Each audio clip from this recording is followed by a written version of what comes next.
దేవునికి స్తోత్రం. దేవుని యొక్క పరిశుద్ధ నామములో ప్రభువునందు ప్రియ సహోదరి సహోదరులందరికీ నా వందనములు తెలియజేస్తున్నాను. ప్రభు అయిన తండ్రి ఆయన సన్నిధిలో సదాకాలము మనలను జీవింపచేయుటకు లేక నిత్య జీవమునకు పాత్రులుగా ఆయన కృపలో మనలందరినీ కూడా జ్ఞాపకం చేసుకున్నందుకు దేవుని పరిశుద్ధ పాదములకు స్తుతులు చెల్లిస్తున్నాను.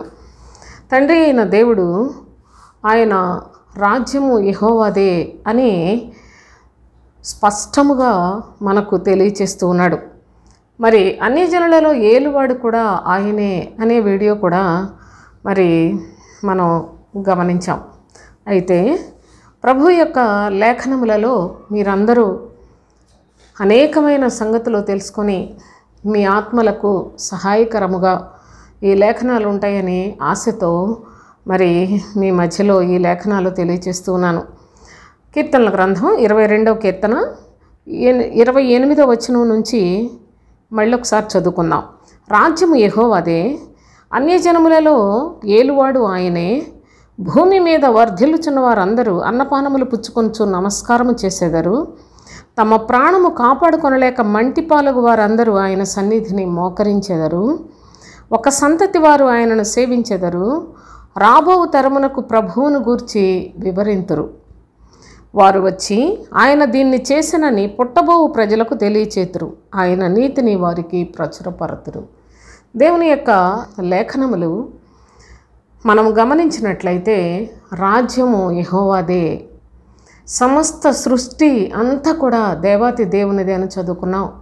అంతేకాదు అన్యజనులలో ఏలువాడు కూడా ప్రభువేనని మరి గత వీడియోలో కొన్ని సంగతులు లేఖనాల్లో నుండి నేను మీకు జ్ఞాపకం చేశాను.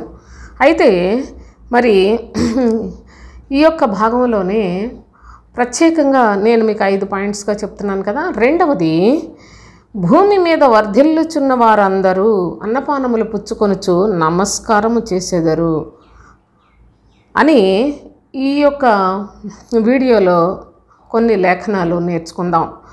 భూమి మీద వర్ధిల్లుచున్న వారందరూ అన్నపానములు పుచ్చుకొనుచు నమస్కారము చేసేదరు అని చెప్తున్నాడు. భూమి మీద అన్నపానములు పుచ్చుకొని వారు అనగా ఈ లోక సంబంధమైన సంగతులైతే అన్నపానములు పుచ్చుకొని కుండా బ్రతికే వాళ్ళు ఎవ్వరు కూడా లేరు. అయితే దాని గురించి ప్రభువు చెప్పలేదు. భూమి అనగా దేవుని యొక్క ప్రజలు లేక సంఘము.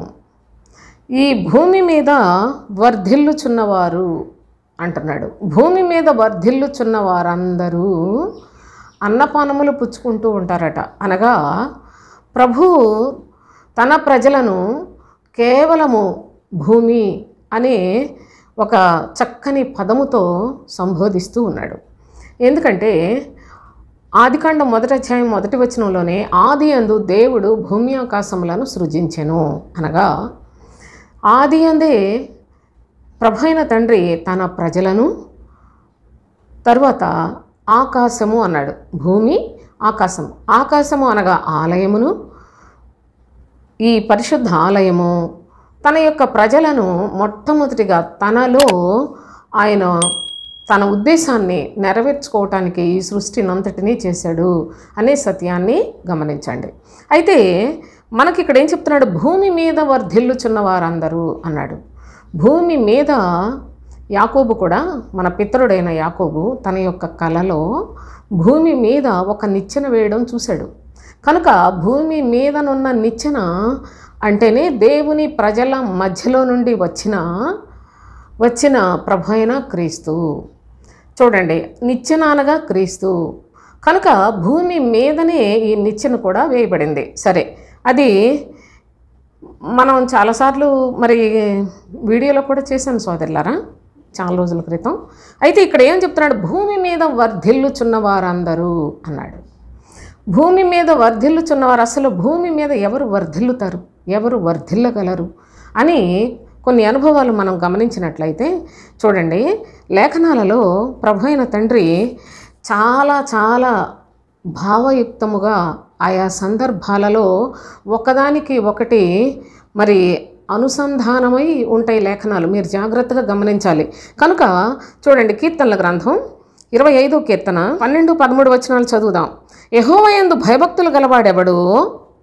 చూడండి, యెహోవా యందు భయభక్తులు కలవాడెవడు? వాడు కోరుకొనవలసిన మార్గమును ఆయన వానికి బోధించును. అతని ప్రాణము నెమ్మదిగా ఉండును, అతని సంతానము భూమిని స్వతంత్రించుకొనును. భూమిని స్వతంత్రించుకొనుట ఎవరి వశం కాదు. ఎవరు అనుకున్న వాళ్ళు వాళ్ళ ఇష్ట ప్రకారంగా జరిగే పని కాదు అది. అయితే మరి భూమి మీద వర్ధిల్లుట కూడా అందరికీ సాధ్యమయ్యేది కాదట. ఎందుకంటే యెహోవా యందు భయభక్తులు కలవాడెవడో వాడు కోరుకొనవలసిన మార్గమును ఆయన వానికి బోధించును. అంటే దేవుని సన్నిధిలో భయభక్తులు కలిగిన వారికి మాత్రమే వాళ్ళు ఏ విధముగా ప్రవర్తించాలో, ఎలాగున దేవుని యందు ఆయనకిష్టులుగా జీవించాలో వారికి మాత్రమే తెలియచేస్తాడు. వారి ప్రాణమే నెమ్మదిగా ఉంటుంది. అట్టి వాని యొక్క సంతతి భూమిని స్వతంత్రించుకొనును అని తెలియచేశాడు. భూమిని స్వతంత్రించుకొనకుండా భూమి మీద వర్ధిల్లలేము సోదరులారా. కనుక మొదటిగా భూమిని స్వతంత్రించుకొనుట అనగా దేవుని యొక్క సన్నిధిలో దేవుని యొక్క పరిశుద్ధులు వాళ్ళు అసలు మొట్టమొదటిగా ప్రభు యొక్క సంతానము అని ఎవరిని గురించి చెప్తున్నాడో, ప్రభు యొక్క స్వాస్థ్యమైన జనాంగం అని ఎవరిని గురించి చెప్తున్నాడో వీటన్నిటినీ మనకి చాలా తేటగా లేఖనాల్లో వ్రాసిపెట్టాడు. కనుక ఇక్కడేమంటాడు? యెహోవా యందు భయభక్తులు కలిగిన వాడెవడో, ఎవరైతే భయభక్తులు కలిగి జీవిస్తారో అట్టి వారికి మాత్రమే. ఇప్పుడు మనం ప్రస్తుతం మన చుట్టూ ఉన్న ప్రజలను చూస్తున్నాం. దేవుని దగ్గరికి వెళ్ళే వాళ్ళు ఉన్నారు, దేవుని ఎరగని వాళ్ళు ఉన్నారు. కానీ అందరూ దేవుడు అంటే భయభక్తులు కలిగి జీవిస్తున్నారా?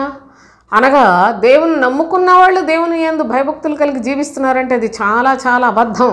ఎవ్వరూ జీవించట్లేదు. ఆయన యందు భయభక్తులు కలిగి జీవించిన వారి యొక్క ప్రవర్తన చాలా చాలా భయభక్తులతోటి, పరిశుద్ధతతోటి, క్రమశిక్షణతోటి, అన్ని విషయాలలో మితముగా, ప్రతి సంగతిలోనూ చాలా నిర్దోషంగా బ్రతికే విధానంలో యెహోవా యందు భయభక్తులు కలిగిన వారు జీవిస్తారు సోదరులారా. అయితే దేవుని నమ్ముకున్నామని చెప్పి ఎవరిష్టం వచ్చినట్లు వాళ్ళు దూషణలాడుకుంటూ, నిందించుకుంటూ, అవమానపరుచుకుంటూ ఇలాంటి ప్రజలు దేవుని నమ్ముకున్న వాళ్ళు కాదు.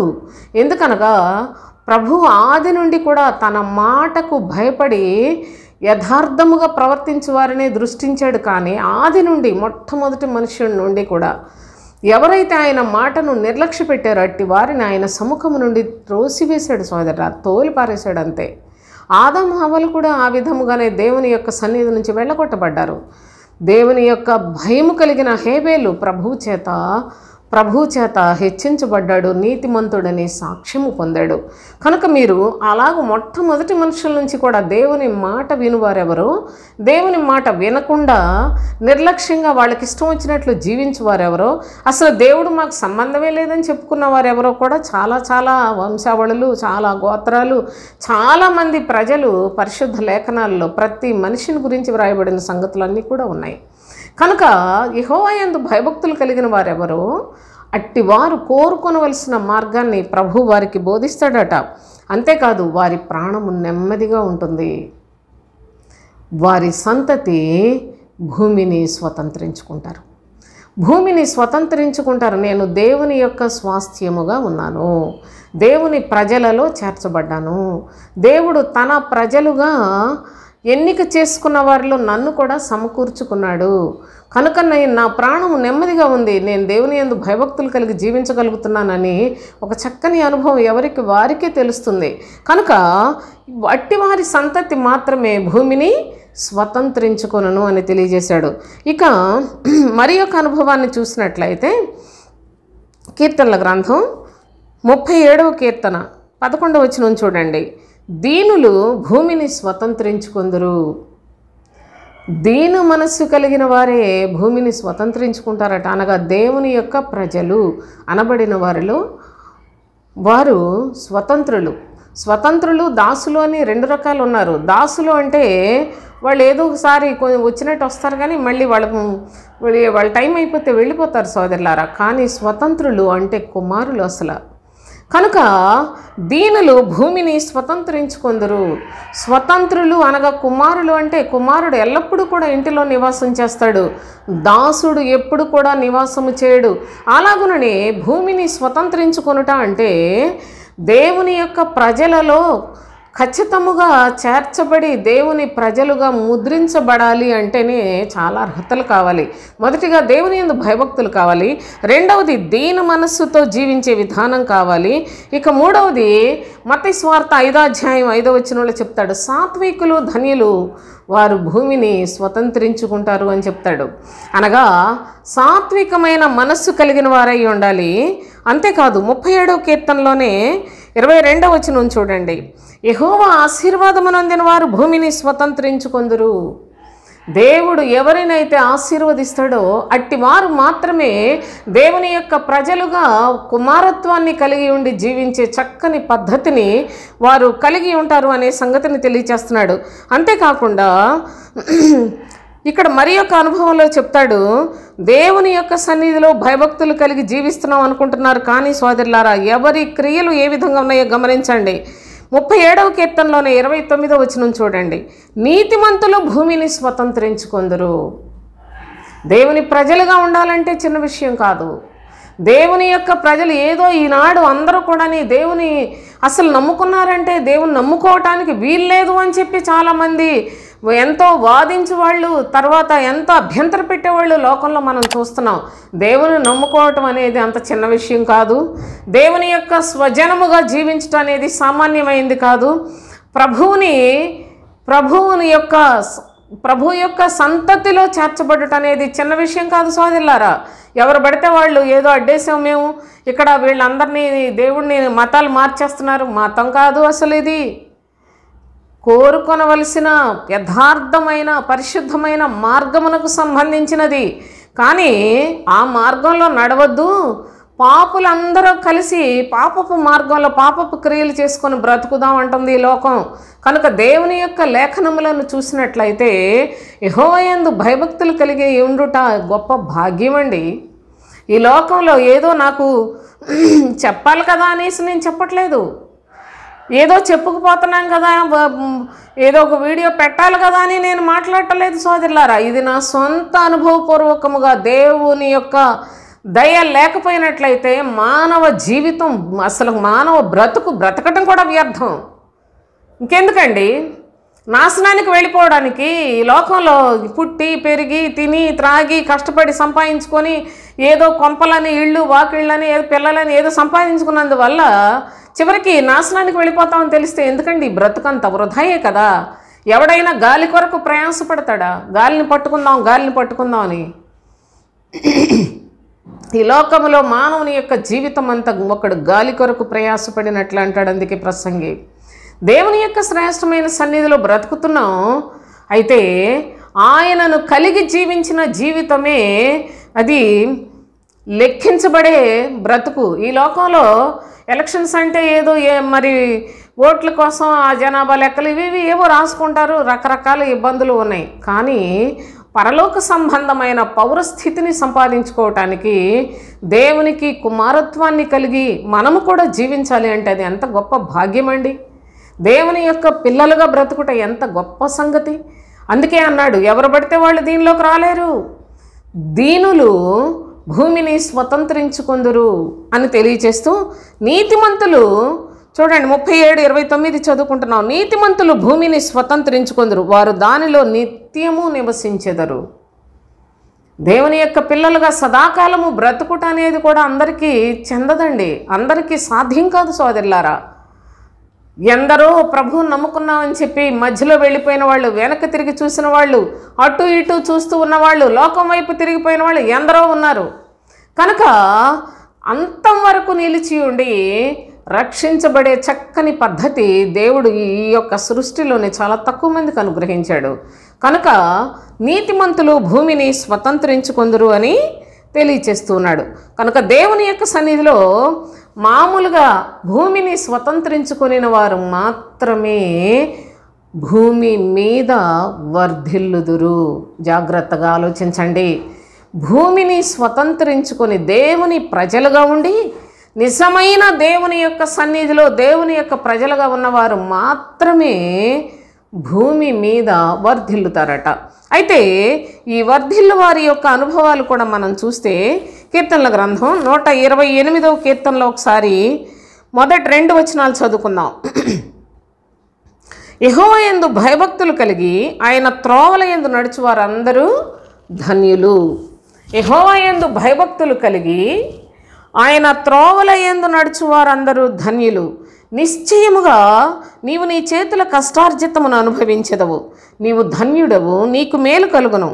నీ లోగిట నీ భార్య ఫలించు ద్రాక్షవల్లి వలె ఉండును. నీ భోజనపు బల్ల చుట్టూ నీ పిల్లలు ఒలీవ మొక్కల వలె ఉందురు. యెహోవా యందు భయభక్తులు గలవాడు ఈలాగున ఆశీర్వదించబడును. ఆశీర్వదించబడతారు దేవుని యందు భయభక్తులు కలిగిన వారు. ఏంటి ఆశీర్వాదము అంటే చెప్తున్నాడు, నీ చేతుల కష్టార్జితముని నీవు అనుభవిస్తావు, చేతుల కష్టార్జితమును అనుభవించుదవు. అంతేకాదు నీవు ధన్యుడవు, నీకు మేలు కలుగును అన్నాడు. మేలు కీడు అని పరిశుద్ధ గ్రంథంలో చాలా చోట్ల వ్రాయబడి ఉంది. మేలు అనగా ఆత్మ సంబంధమైనది, కీడు అనగా శరీర సంబంధమైనది అని గుర్తుపెట్టుకోనండి. ఇక నాశనం, శాపం ఇవన్నీ లోక సంబంధమైనవి. జ్ఞాపకం పెట్టుకోనండి. శరీరము, ఆత్మ ఈ రెండు మన జీవితంలో మన శరీరం ఉంది, మన ఆత్మ ఉంది, మనం చూస్తున్నవే. కానీ శరీరము ఎప్పుడునూ అది లోకం వైపు లేక పాపము వైపు, సుఖభోగముల వైపు, దాని యొక్క క్షేమం వైపు ఆశతో మరి దాని యొక్క బ్రతుకును కొనసాగిస్తుంది. కానీ మన లోపల ఉన్న ఆత్మ పరలోకం వైపు, ప్రభువు వైపు, పరిశుద్ధత కలిగి జీవించే విధానము వైపు పరిగెడుతూ ఉండాలని దాని కోరిక. గమనించండి, ప్రభువైన యేసుక్రీస్తు అందుకే శరీరము కేవలము నిష్ప్రయోజనము అని చెప్పాడు. శరీరము కేవలము నిష్ప్రయోజనము, ఆత్మయే జీవింపచేస్తుంది అని చెప్పాడు. భక్తుడైన పౌలు అంటాడు, శరీరము ఆత్మకును, ఆత్మ శరీరమునకును విరోధముగా అపేక్షించుచున్నవి అని చెప్తాడు. శరీరము, ఆత్మ అనగా మన శరీరము, మన ఆత్మ రెండు ఒకదానికొకటి విరోధమైన కోరికను కలిగి ఉన్నాయి. శరీరానికి లోకం చుట్టూ తిరగాలని ఇష్టం, ఆత్మ పరలోకం వైపు ప్రయాణం చేయాలని కోరుకుంటుంది. నిజంగా దేవుని అంగీకరించి ప్రభువుని మీ హృదయంలో చేర్చుకున్నట్లయితే ఈ భేదం మీకు చాలా చక్కగా కనిపిస్తుంది. మీరు ఏదో ఒక భక్తిని నామక చేసే భక్తి కలిగిన వారైనట్లయితే మీ జీవితంలో ఈ రెండిటి మధ్య భేదాన్ని తెలుసుకోవటం కూడా చాలా కష్టం. కనుక మనము శరీరానుసారముగా ప్రవర్తించుటకు శరీరమునకు రుణస్థులము కాదు అని చెప్తాడు అపోస్తులైన పౌలు. రోమీలకు రాసిన పత్రిక 8వ అధ్యాయం అంతా మీరు చూస్తే అసలు చాలా తేటగా వ్రాస్తాడు. కనుక శరీర సంబంధమైన మనస్సు మరణము అంటాడు. ఈనాడు క్రైస్తవులు అనేకులకు అసలు శరీరానికి ఆత్మకి భేదమే తెలియదు సోదరులారా. శరీరం కొరకు, దాని సుఖాల కొరకు, దాని సౌఖ్యాల కొరకు, ఆ శరీర సంబంధమైన స్వస్థతలు, అద్భుతాలు, ఆశీర్వాదాలు, ఉద్యోగాలు, పెళ్ళిళ్ళు, వీటన్నిటి కొరకు మీరు ప్రార్థనలు చేస్తున్నారంటే కేవలము మీరు శరీర సంబంధులే. ఆత్మ సంబంధి అయినవాడు అనగా ప్రభు కొరకు, పరలోకం కొరకు, క్రీస్తునందు విశ్వాసం ఉంచి జీవించు వ్యక్తి ఎప్పుడు శరీరం కొరకు అసలు ప్రార్థన చేయరు, అడగాల్సిన అవసరత కూడా లేదు. ఎందుకనగా క్రీస్తునందు విశ్వాసం ఉంచువారు వాక్యమును నమ్మిన వారు కనుక సోదరులారా, ఏ సమయానికి ఏది కావాలో నా తండ్రికి తెలుసు. ఆయనే సమస్తాన్ని నా జీవితంలో ఏమి జరిగిస్తాడో ఆయన ఇష్ట ప్రకారంగా జరిగిస్తాడనే మనస్సుతో వాళ్ళు ప్రయాణ పద్ధతి కొనసాగిస్తారు. శరీర సంబంధాలు నిత్యం చిన్న నీరసం వస్తే తట్టుకోలేరు, చిన్న బాధ వస్తే తట్టుకోలేరు. ఏదైనా కానీ ప్రతిదానికి కూడా ఇదేదో అయిపోవాలి, మా పిల్లలు బాగా ఉన్నతంగా అయిపోవాలి, లోకంలో బాగా పెద్దోళ్ళు అయిపోవాలి, గొప్పోళ్ళు అయిపోవాలి, లేకుంటే బాగా మనం మంచి ఇళ్ళు కట్టుకోవాలి, బాగా సుఖంగా బ్రతకాలి, ఇలాంటి మనస్సుతోటే ఉన్న క్రైస్తవులు ఈనాడు 99% ఒక్కళ్ళైనా ప్రభు కొరకు పరలోకం వైపు వారి హృదయములు త్రిప్పుకున్నారు అంటే కొంచెం అది కష్టమనే చెప్పొచ్చు సోదరులారా. ఈనాడు క్రైస్తవ్యం అంతా శరీర సంబంధమైన మోసములోనే చిక్కుకొనిపోయి ఉన్నది. ఎందుకంటే బోధకులు అలాంటి వాళ్ళే, వాళ్ళు బోధించే బోధలన్నీ, వాళ్ళు చేసే ప్రార్థనలన్నీ అలాంటివే. అంతేకాదు అసలు క్రీస్తును ఎరిగిన బోధకులు కూడా దాదాపు లేరు సోదరులారా. నోటితో అంటారు, యేసుక్రీస్తు అంటారు, క్రీస్తు గురించి చెప్పినట్టే చెప్తారు, కానీ క్రీస్తుని గురించి బోధించేవాడు అసలు చాలా చాలా అరుదు అని లేఖనాలలో అనుభవాన్ని తెలిసి నేను మీతో ఈ విషయాలు స్పష్టంగా తెలియచేస్తూ ఉన్నాను. నేను చదవకుండా తెలియకుండా ఏదో నేను కూడా ఏదో చెప్పేద్దాం అనుకొని చెప్పట్లేదు.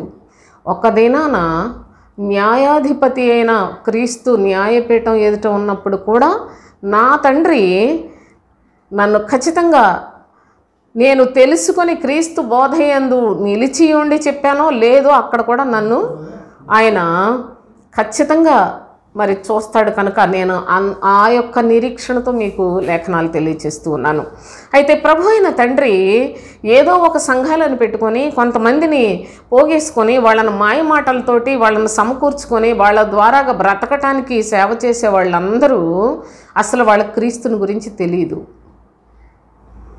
ఈ లోకమందు శరీరంలో చక్కగా అతిశయంగా సేవకులను చెప్పుకొని తిరుగుతున్నారే, వీళ్ళందరికీ అసలు వీళ్ళు క్రీస్తును ఆయన సువార్తను ఎప్పుడో చెరిపేసి భిన్నమైన సువార్తలు బోధిస్తూ ఉన్నారు. ఈ సత్యం తెలియాలంటే కూడా దేవుని ఆశీర్వాదం ఉంటేనే అది సాధ్యం. అయితే ప్రభు ఇక్కడ ఏమని చెప్తున్నాడు, శరీర సంబంధమైన మనస్సు మరణం అని ఎందుకు చెప్పాడంటే, ఈనాడు సాతాను మనుషులందరినీ దేవుని నమ్ముకోవడానికి అభ్యంతర పెట్టట్లా, క్రీస్తును చూడకుండా అభ్యంతర పెడుతుంది. అంటే సాతాను ఏ విధంగా క్రైస్తవులను కూడా మోసం చేస్తుందంటే అందరినీ శరీర సంబంధులుగా తయారు చేస్తుంది. దేవుణ్ణి నమ్ముకొని వచ్చిన వాడు దేవుని చిత్తానుసారంగా జీవించాలి, దేవుని లేఖనాలను అనుసరించి జీవించాలి. దేవుని యొక్క పని చేస్తున్నానని చెప్పిన వాడు ప్రభు కొరకు ప్రజలను అనేక శ్రమలు అనుభవించి పరలోకానికి సిద్ధపరిచే క్రమంలో సంపాదించాలి. అంతేగాని ఎవరికి ఇష్టం వచ్చినట్లు వాళ్ళు బోధించుకుంటూ ఎవరి గొప్పల కోసం వాళ్ళు ప్రయాసపడుతున్నారే, వీళ్ళంతా కూడా మోసకరమగు పనివాళ్లే కానీ దేవుని యొక్క పనివారు కారు సోదరులారా. కనుక ఈ లేఖనాలు మీరు చాలా జాగ్రత్తగా గమనించాలి. ఎందుకంటే ఏది నిజమైందో ఒక బంగారాన్ని చూపిస్తాడు, రోల్డ్ గోల్డ్ దాన్ని చూపిస్తాడు, దానికి నిజంగా ఒరిజినల్ గోల్డ్కి రోల్డ్ గోల్డ్కి అసలు పైకి ప్రారంభంలో అసలు ఏం తేడా తెలియదు. కొన్నాళ్ళు పోయిన తర్వాత, కొంతకాలం పోయిన తర్వాత అది తెల్లగా అయిపోవడం, అదంతా దాని రంగుని కోల్పోతుంది, దాని యొక్క పని తన యొక్క సమస్తాన్ని కూడా కోల్పోయి ఇది పిచ్చిది అని తెలుసుకోవటానికి కొంచెం కొన్ని దినాలు పడుతుంది. అలాగే నిజమైన క్రైస్తవ్యాన్ని, కల్పితమైన కథలు చెప్పుకునే క్రైస్తవ్యాన్ని దీన్ని తేడా గమనించాలి అంటే, అనగా సత్యమైన బోధ ఏదో భిన్నమైన బోధ ఏదో దీన్ని మీరు వ్యత్యాసాన్ని తెలుసుకోవాలి అంటే చాలా దేవుని యొక్క కృప ఉండాలి, ఆశీర్వాదం ఉండాలి. దేవుని యందు భయభక్తులు కలిగిన వారికైతే నిశ్చయముగా ఈ భేదాన్ని ప్రభు అయిన తండ్రి బయలుపరుస్తాడు సోదరులారా. ఈ విధంగా సాతాను యొక్క మోసంలోనికి వెళ్లకుండా ఆయనే కాపాడుకుంటాడు నిజముగా తన యొక్క పిల్లలను. ఇక్కడ చూడండి, అందుకే చెప్తున్నాడు, ఆయన త్రోవల యందు నడుచువారందరూ ధన్యులు అని నిశ్చయముగా నీవు నీ చేతుల కష్టార్జితమును అనుభవించదవు, నీవు ధన్యుడవు, నీకు మేలు కలుగును అన్నాడు. ఏంటి ఇతనికి కలిగిన ధన్యత ఏంటి? మేలు అంటే ఆత్మ సంబంధిగా తయారు చేస్తాడు. దేవునికి స్తోత్రం. నీకు మేలు కలుగును అంటే నిన్ను ఆత్మ సంబంధిగా నేను మార్పు చెందుటకు నా కృపను నీకు తోడుగా ఉంచుతాను అని చెప్తున్నాడు. ఇంకా చూడండి, నీ లోగిట నీ భార్య ఫలించు ద్రాక్షవల్లి వలె ఉండును, నీ భోజనపు బల్ల చుట్టూ నీ పిల్లలు ఒలీవ మొక్కల వలె ఉందరు. ఎవరికి చెప్పాడు ఈ ఆశీర్వాదాలు? కేవలము దేవుని యందు భయభక్తులు కలిగి ఆయన త్రోవల యందు నడుచుకున్న వారికి. ఆయన త్రోవలు ఉన్నాయి, అపవాది త్రోవలు ఉన్నాయి, దాని త్రోవలో మరణమే ఉంది సోదరులారా. కానీ ప్రభు యొక్క మార్గములో, ప్రభు యొక్క త్రోవలలో నిత్య జీవము భద్రపరచబడి ఉన్నది. కనుక ఆయన అంటున్నాడు కదా, నీ భోజనపు బల్ల చుట్టూ నీ పిల్లలు ఎలా ఉంటారు? ఒలీవ మొక్కల్లాగా ఉంటారు. అనగా వారి పిల్లలు, భార్య ఏమో ఫలించు ద్రాక్షవల్లిగా ఉంటుందట. వారి పిల్లలు చూసినట్లయితే ఒలీవ మొక్కలు అన్నాడు. వాళ్ళు తమ కొరకు కాదు. ఒలీవ మొక్క యొక్క స్థితిని కూడా మీరు ఇక్కడ గమనించాలి. ఒలీవ చెట్లు అవి ఏ పెత్తనాన్ని దేన్ని కోరుకోకుండా కేవలము ప్రభువు కొరకు జీవించుట, దేవుణ్ణి మానవులను సంతోషపరిచే పద్ధతిలో పరలోక సంబంధమైన జీవితాన్ని జీవించే విశ్వాసులైన పిల్లలుగా తయారవటానికి గొప్ప ఆశీర్వాదం అని ఇంకా చెప్పాడు కదా. యెహోవాయందు భయభక్తులు కలిగిన వాడు ఈలాగున ఆశీర్వదింపబడును. ప్రభువు ఇచ్చే ఆశీర్వాదాలన్నీ పరలోక సంబంధమైనవే. ఈ లోకములో ఏది కలిగినప్పటికీ దాని మీద మనము మనసు పెట్టకూడదు. ఎందుకంటే లోకము వ్యర్థమని చెప్పాడు. లోకము ఏది కూడాను మనతోటి రాదు సోదరులారా. మనం ఒంటరిగా వచ్చాం, ఒంటరిగా వెళుతున్నాం, అన్న వస్త్రములు కలిగిన వారయ్యండి, సంతృప్తిగా బ్రతకండి అని చెప్పాడు. అయితే భూమి మీద వర్ధిల్లు వారు ఇలాంటి ఆశీర్వాదాలు, దేవుని యొక్క ఆశీర్వాదాలు పొందుతారు అని ప్రభు యొక్క లేఖనములో తెలియచేస్తూ ఉన్నాడు. ఆ తర్వాత చూసినట్లయితే కీర్తనల గ్రంథం 122వ కీర్తన 6వ వచనం, యెరూషలేము యొక్క క్షేమము కొరకు ప్రార్థన చేయుడి, యెరూషలేమా నిన్ను ప్రేమించువారు వర్ధిల్లుదురు అన్నాడు. అసలు భూమి అంటేనే దేవుని యొక్క ప్రజలు, ఆకాశము అనగా ఆలయము అని మనం చదువుకుంటూ ఉన్నాం. అయితే ఇక్కడ ఏమంటున్నాడు? యెరూషలేము, యెరూషలేమా నిన్ను ప్రేమించు వారు అందరూ కూడా వర్ధిల్లుతారని చెప్తున్నాడు. అనగా దేవుని యొక్క మందిరమును ప్రేమించువారు వర్ధిల్లుదురు అన్నాడు. మళ్ళీ ఇక్కడ కూడా అపవాది మోసమే చేస్తోంది. ఎలాగంటే వర్ధిల్లుతారు అని ఎలాగో ఉంది, యెరూషలేమును ప్రేమించువారు వర్ధిల్లుదురు అని ఉంది. కనుక దేవుని ఆలయము, ఈ దేవుని మందిరాన్ని మనం ప్రేమించితే మనకు చాలా మేలు, చాలా ఆశీర్వాదం అనుకొని చాలామంది పొరబడుతూ ఉన్నారు. అసలు దేవుని ఆలయములు అని చెప్పబడుచున్నవి ఎన్నో ఉన్నాయి, కానీ అసలైన ఆలయం ఉన్నదా? అది తెలుసుకోవాలి. క్రైస్తవ్యంలో జరుగుతున్న ఘోరమైన మోసములు మీరు గ్రహించాలి. ఎందుకంటే దేవుని నమ్ముకోవడం పెద్ద ప్రాముఖ్యం కాదు, అది చాలా సులభమే. కానీ ప్రభువును అంగీకరించిన తర్వాత ప్రభువును వెంబడించుట, పరలోకానికి సిద్ధపడుట అనేది ఇరుకు ద్వారములో ప్రవేశించుట సోదరులారా. కనుక ఇది చాలా కష్టంగా ఉంటుంది. విశ్వసించిన వారికైతే చాలా విలువైనది, ఘనమైనది, ఆనందకరమైనది, ఇక ఇంతకంటే మేలైనది ఏది కూడా లేదు. కనుక దేవుని యొక్క శ్రేష్టమైన లేఖనాల్లో దేవుని మందిరమును ప్రేమించు వారందరూ కూడా వర్ధిల్లుతారు అని చెప్పాడు. ఎక్కడుంది దేవుని మందిరం? అసలు దేవుని మందిరం అంటే ఏంటి? ఏదో ఒక రకంగా ఒక సిలువను పెట్టి చిన్న పాక వేసిన ఇది కూడా ప్రభు యొక్క మందిరమే అనేలాగా తయారు చేశారు. పెద్ద మరి చాలా ఘనంగా కట్టిన మందిరాలు అవి కూడా మందిరాలనే అంటున్నారు. అసలు ఏది మందిరం? ఎన్నో మందిరాలను మనం మన కన్నులతో చూస్తూ ఉన్నాం. ప్రభు అయిన యేసుక్రీస్తు ఆయన నిజముగా మందిరం అని, ఆలయము అని దేని గురించి చెప్పాడో ఒక్కసారి మనం చదువుకుందాం. యోహాను సువార్త 2వ అధ్యాయం 19వ వచనం చూడండి. యేసు, ఈ దేవాలయమును పడగొట్టుడి, 3 దినములలో దానిని లేపుదునని చెప్పాను. చూడండి, యేసు ఈ దేవాలయమును పడగొట్టుడి, 3 దినములలో దానిని లేపుదునని వారితో చెప్పాను. చూడండి, యెరూషలేములో ఉన్న దేవాలయమును గురించి ప్రభువు చెప్తున్నాడు. ఈ దేవాలయాన్ని మీరు పడగొడితే నేను దాన్ని 3 దినాల్లో లేపుతానని చెప్పాడు. అందుకు చూడండి, యూదులు అంటున్నారు, ఈ దేవాలయము 46 సంవత్సరములు కట్టిరే, 46 సంవత్సరాలు కట్టారు, నీవు 3 దినములలో దానిని లేపుదువా అని అన్నారు. అయితే ఆయన తన శరీరమును దేవాలయమును గూర్చి ఈ మాట చెప్పెను అన్నాడు. ప్రభు యొక్క శరీరము దేవాలయము. నా ప్రియ సహోదరి సహోదరులారా, మీకు నేను స్పష్టంగా వాక్యాన్ని చూపిస్తున్నాను.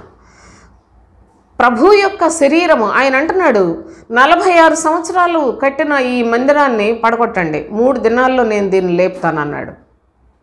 ఆనాడు యూదులు అంటున్నారు కదా, ఏంటి నువ్వు చెప్పే మాట, 3 దినాల్లో లేపుతావా? ఇది ఇన్ని సంవత్సరాలు పట్టింది కట్టడానికి, 46 సంవత్సరాలంటే మాటలా? అన్ని సంవత్సరాలు కట్టింది దాన్ని పడగొట్టమంటావేంటి, 3 దినాల్లో లేపుతానంటావేంటి అని వాళ్ళందరూ ప్రభువును ప్రశ్నించారు. అయితే ప్రభువు ఆలయము అనగా ఇక ప్రజలకి ఏంటంటే, మనం వెళ్తున్నాం కదా చర్చి, ఇంకా అదే ఆలయం. మనం అక్కడ వెళ్తున్నాం, అక్కడ ఒక బోధకుడు ఉంటాడు, అక్కడ ఆ బోధకుడు ఏదో వాక్యాలు చెప్తాడు, అక్కడ ఒక పద్ధతి ఉంటుంది. ఈ పద్ధతి దేవునికి ఇష్టమైందేనా? ఈ బోధకుడు చెప్పేది దేవుని మాటలేనా? ఈ ఆలయంలో ఇది దేవుని ఆలయం అనడానికి తగినట్లుగా అన్ని పరిస్థితులన్నీ క్రమంగా ఉన్నాయా అని ఆలోచించి చర్చికి వెళ్ళడానికి నిజంగా అందరికీ అజ్ఞానం ఉంటుందా? కాబట్టి అందులో మనం వెళ్ళిపోయాం కాబట్టి ఇంక ఇదే ఆలయం, ఇదే మందిరం, ఇక్కడ పాస్టర్ గారు ఉన్నారు, ఆయన చెప్పేదే వేదం, అదే వాక్యం అని అతన్నే నమ్మి, ఆ మాటలే నమ్మి ఈ విధంగా వెళ్ళిపోతున్నారు. ఇది ఎంత మోసగాడైన అపవాదికి సులువైపోయిందంటే ప్రజలను మాయ చేయడం. ఇదే చక్కగా మందిరము అనగానే వాడు వెంటనే మోసం చేయటానికి పని ప్రారంభించినట్లు ఏదో మందిరాలు కట్టించి ఎక్కడోకక్కడ అందరూ కూడా దేవుని నమ్ముకుంటే పెద్ద అభ్యంతరమే లేదు. ఎందుకంటే ప్రజలు ఎలాగూ మారని సాతానుకు తెలుసు. ప్రజలకు ఎలాగూ సత్యం తెలియదు. అసలైన సృష్టికర్త దేవుడు తన కుమారుని పంపిన అనుభవం తెలియదు. ఆ కుమారుడు అంటే ఏంటో వీళ్ళకి అర్థం కాదు. ఎలాగూ క్రీస్తుని గురించి ఎవరికీ తెలియదు కాబట్టి ఎవరినైనా మోసం చేయొచ్చని అపవాది ఎంతగా, అందుకే వాడు అనేకమైన మందిరాలలో వాడే బోధిస్తూ ఉన్నాడు. అందుకే యేసుక్రీస్తు లోకములో ఉన్నప్పుడు నాశనకరమైన హేయ వస్తువు పరిశుద్ధ స్థలమందు నిలుచుట మీరు చూడగానే చదువువాడు గ్రహించుగాక అన్నాడు. నాశనకరమైన హేయ వస్తువు పరిశుద్ధ స్థలంలో నిలబడి ఉన్నది అనగా ఒక అబద్ధ బోధకుడు వచ్చాడు. ఆ బోధకుడు ఆ సంఘాన్ని కట్టాడు. ఆ చర్చిని ఏదో 4 గోళ్ళని పెట్టేసి చర్చి అన్నాడు. దానిలో వాడు బోధించడం మొదలుపెట్టాడు. కనుక అతనికి భక్తి తెలియదు, పరిశుద్ధత తెలియదు, పరిశుద్ధమైన ప్రవర్తన ఉండదు, ఒక సాక్ష్యం ఉండదు, ఒక బోధ తెలియదు, పరిశుద్ధులు అపోస్తులు ఎలాగ జీవించారో తెలియదు, ఏమీ తెలియదు. కానీ వాక్యం చెప్పడం మొదలు పెడతాడు. ప్రజలు చాలా బాగా చెప్తున్నాడు అనుకొని అక్కడికి వెళ్తారు. ఈ ప్రజలకు బాగా చెప్పడం అంటే ఏంటి తెలుసా? నా ప్రియ సహోదరి సహోదరులారా, కనుకనే సాతాను వాడే ఈనాడు వెలుగు దూత వేషము ధరించుకొని వాడిని పరిచారకులను బోలెడంత మంది చేత చర్చిలు పెట్టించి ఆ చర్చిల్లోకి బోధకులుగా వాళ్ళని తయారు చేసింది సాతానే. కనుక ప్రజలందరూ కూడా దీనికి రుజువు ఏంటంటే, ఎవరికి మారు మనసు రాదు, ఎవరి యొక్క క్రియలు మార్పు ఉండదు, ఒక మనిషిని ఆధారం చేసుకొని ఆ మనిషి చెప్పినట్టే వెళ్ళిపోతున్నారు. ఆ మనుషుడు చెప్పేది ఏంటో అర్థం కాకుండానే వెళ్ళిపోతున్నారు. ప్రతి చోట కూడా మనుషులు పెట్టిన పద్ధతులే బోధించుకుంటూ ఉన్నారు. కానీ నిజముగా ప్రభువు చెప్పిన మాటలైనట్లయితే మనుషుల మనసులు మారుతాయి, వారి ప్రవర్తన మారుతుంది, వారిలో దీన మనసు వస్తుంది, వారు దేవుని యొక్క సన్నిధిని క్రీస్తుకు కలిగిన మనస్సును కలిగి జీవించడానికి ప్రయాసపడతారు సోదరులారా. అలాంటి క్రైస్తవులు ఎక్కడున్నారండి అసలు? ఇలాంటి క్రైస్తవులు ఎక్కడున్నారు సోదరులారా? కనుక ప్రభు యొక్క లేఖనాలు చాలా జాగ్రత్తగా చూడండి. నీ యెరూషలేమా, నిన్ను ప్రేమించువారు అందరూ వర్ధిల్లుదురు అనగా దేవుని ఆలయమును ప్రేమించువారు వర్ధిల్లుతారు అనే మాట నిజముగా దేవుని యందు భయభక్తులు కలిగిన వారు లేరు. నిజముగా దేవుని యొక్క ఆలయము లేదు సోదరులారా. ఎటు చూసినప్పటికీ, ఎటు చూసిన సాతాను పెట్టించిన ఆలయాలే. వాళ్ళు అన్యుల్లాగా ఉంటున్నారో, క్రైస్తవులో అన్యులో తెలియనంత విపరీత ప్రవర్తన కలిగి అన్ని ఆచారాలు పాటిస్తూ ఉంటారు. దేవుడిని కూడా దేవుని నామంలో ప్రార్థన చేస్తారు. లోక సంబంధమైనవి, శరీర సంబంధమైన వాటి కొరకే ప్రయాసపడుతూ ఉంటారు. ఆత్మస్వరూపుడైన ప్రభు నామములో, ప్రభు ఆత్మ కొరకు ప్రయాసపడండి అని చెప్తాడు. ప్రజలందరూ ఈ బోధకుల ద్వారా అందరూ శరీర సంబంధమైన మోసకరమైన భక్తికి అలవాటైపోయారు. అంతేగాని వర్ధిల్లు వారేరి సోదరులారా. దేవుని ఆలయం అనగా క్రీస్తు తన యొక్క శరీరము అను దేవాలయమును గురించి చెప్పాడు. ఆ దేవాలయము క్రీస్తు ద్వారా స్థాపించబడిన ఆలయమై ఉండాలి. అలాంటి ఆలయమును ప్రేమించిన వారు అనగా క్రీస్తు బోధ కలిగిన సంఘమై ఉండాలి. సంఘం అన్నా, దేవాలయం అన్నా, క్రీస్తు శరీరం అన్నా, పరిశుద్ధ పర్వతము అని చెప్పిన ప్రభువు ఇవన్నిటినీ ఆయన తన శరీరము అను ఒక చక్కని ఆలయముగా మాట్లాడుతూ ఉన్నాడు. ఆ శరీరంలో అనేక అవయవాలు ఎలా ఉంటాయో ఆలయంలో కూడా అనేకులు విశ్వాసులు ఉంటారు. వాళ్ళందరూ శిరస్సు చెప్పినట్లుగా చేస్తారు. వాళ్ళందరూ కూడా పరలోకం కొరకు సిద్ధపడతారు. ఇది ప్రభువు చేత స్థాపింపబడిన ఆలయము. మనుషుల చేత స్థాపింపబడిన ఆలయాలు అవన్నీ ఎలా ఉన్నాయో తెలుసా? దొంగ ఊబిలాగా. అందులోకి పోతే ఇక బయటకు రానిడు ఆ పాస్టర్. ఈ ఆలయంలోకి వెళితే మిమ్మల్ని పీక్కు తింటారు. ఇంకా ఏది కనిపించిందల్లా పాస్టర్లు ఆశించి వాళ్ళ యొక్క బ్రతుకులు ఎంత దురాశపరులుగా బ్రతుకుతూ ఉన్నారో లేఖనాల్లో వ్రాసిపెట్టాడు. అబద్ధ బోధకులు అనేకులు వస్తారని ప్రభు ఏనాడో చెప్పాడు. ప్రవక్తలందరూ చెప్పారు, అపోస్తులు చెప్పారు. కానీ మాకు అవన్నీ ఏమక్కర్లేదు. మా ఊర్లో పాస్టర్ గారు ఉన్నారు, మేము అక్కడికి వెళ్తున్నాం. ఆయన మా దగ్గరికి ఎప్పుడు కావాలంటే అప్పుడు వస్తాడు, ప్రార్థన చేయమంటే చేస్తాడు, మాకు ఎక్కడ చేయమంటే ప్రార్థన అక్కడ చేసేస్తాడు అనుకుంటున్నారు. కానీ చాలా మోసపోతుంది ఈనాడు క్రైస్తవ్యం అంతా. ఏదేమైనప్పటికీ దేవుని యొక్క శ్రేష్టమైన సన్నిధిలో వర్ధిల్లువారు ఎవరు? భూమి మీద వర్ధిల్లువారు నిజమైన దేవుని ఆలయమును ప్రేమించువారు వర్ధిల్లుతారు. ఆలయము అనగా 4 గోడలు కాదు సోదరులారా, క్రీస్తు శరీరమును ప్రేమించిన వారు అనగా క్రీస్తు శరీరము అను సంఘము. ఆ యొక్క సంఘము పరిశుద్ధమైనదై, క్రీస్తు బోధ కలిగినదై, విశ్వాసుల సమూహమై ఉంటుంది. కనుక అలాంటి సంఘం మీకు ఎక్కడైనా దొరికితే ఆ సంఘమును ప్రేమించువారు వర్ధిల్లుతారు అని లేఖనాల్లో ప్రభు చాలా స్పష్టంగా మనకు తెలియచేస్తూ ఉన్నాడు. అంతేకాకుండా కీర్తనల గ్రంథం 92వ కీర్తన 13వ వచనం చదువుకుందాం. యెహోవా మందిరములో నాటబడిన వారై వారు మన దేవుని ఆవరణములలో వర్ధిల్లుదురు. ఇలాంటి భయభక్తులు కలిగిన వారు యెహోవా మందిరములో నాటబడిన వారై వారు మన దేవుని ఆలయములో, దేవుని ఆవరణములలో వర్ధిల్లుదురు. దేవుని ఆవరణలో జీవించుట కూడా ఎంతో గొప్ప భాగ్యం. ఒక అబద్ధయీకుడు పెట్టిన సంఘము అది దేవుని ఆలయము కాదు, అది పాతాళ లోక ద్వారము. గుర్తుపెట్టుకునండి, ప్రభు యొక్క ఆలయము పరలోక రాజ్య ద్వారమైతే అబద్ధ బోధకులు స్థాపించుకున్న సంఘములు పాతాళ లోక ద్వారములు. నా ప్రియ సహోదరి సహోదరులారా జ్ఞాపకం పెట్టుకునండి. అయితే ప్రభు ఇక్కడ ఏమని చెప్తున్నాడంటే యెహోవా మందిరములో నాటబడిన వారై.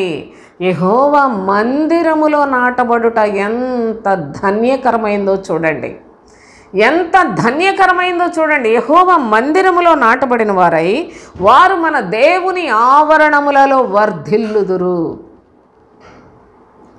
వర్ధిల్లుదురు అని స్పష్టముగా లేఖనములు తెలియచేస్తూ ఉన్నాయి. దేవుని ఆవరణములలో అనగా నిత్యము దేవుని యందు భయభక్తులు కలిగి జీవించడానికి, ఏ చెడుతనము చేయకుండా, లోకములో దేనిని కూడా ఆశించని మనస్సు వారిలో తయారవుతుంది. లోకమును జయించు మనస్సు వారికి తయారవుతుంది. సోదరులారా, ఈ విధముగా వారు వర్ధిల్లుతారు. పరలోకమే శాశ్వతము. ఈ లోకములో మన ఆయుష్కాలము స్వల్పకాలమే కనుక ఈ శరీరము దాని మనస్సును చంపేది దైవభక్తి కనుక వారు దేవుని మందిరములో నాటబడిన వారై దేవుని ఆవరణములలో వర్ధిల్లుతారు అని ఎంత స్పష్టంగా చక్కగా ప్రభు అయిన తండ్రి లేఖనాల్లో మనకి బోధిస్తూ ఉన్నాడు.